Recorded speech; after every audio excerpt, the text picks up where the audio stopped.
Allez mes petits éclairs, bien le bonjour, nouvelle journée de chasse aujourd'hui, je suis debout depuis 4 h du matin pour le boulot mais je m'en bats les couilles.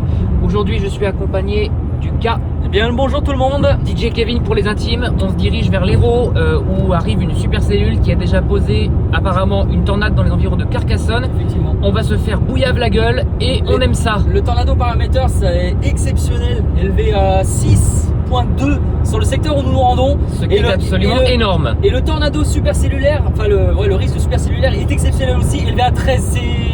C'est ce qu'on voit aux États-Unis à la base. Pour la faire courte, on va se faire défoncer. Là, on a encore 3 quarts d'heure de route pour arriver au point de vue et on voit déjà l'enclume de la supercellule qui arrive eh bien, dans l'Hérault.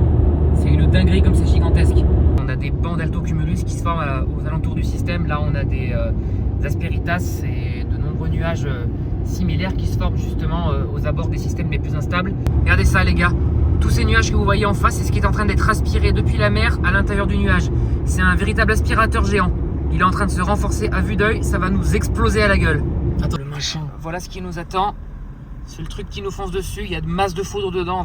Ouais, là il y a beaucoup de nuages bas, je sais pas si on verra grand chose, mais ce qui s'annonce est tout simplement monstrueux. Nous sommes arrivés au point de vue, on est au nord-est nord de Montpellier. Là-bas il y a le pic Saint-Loup.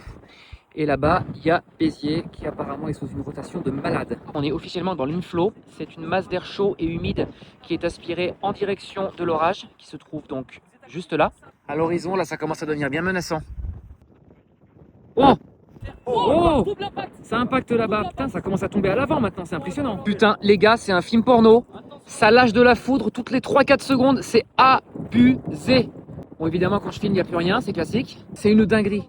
Il y a parfois des moments où ça lâche carrément 2-3 impacts toutes les 10 secondes. Là, il y en a encore un qui est tombé. Oh, mais c'est ouvert. Regardez-moi ça, là. Il doit y avoir de ces rafales là-dessous. Oh, ça lâche.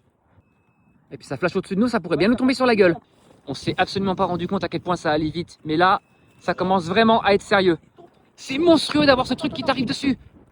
J'aurais dû faire mon testament avant de partir parce que là, je vais me faire détruire. Là, j'ai des extra nuageux juste là-bas. Oh, c'est dingue! Fais gaffe, ferme la fenêtre, putain, on se prend l'eau sur la gueule. Allez, voilà le résultat. On est sous la flotte, des pluies diluviennes, des vents extrêmement violents.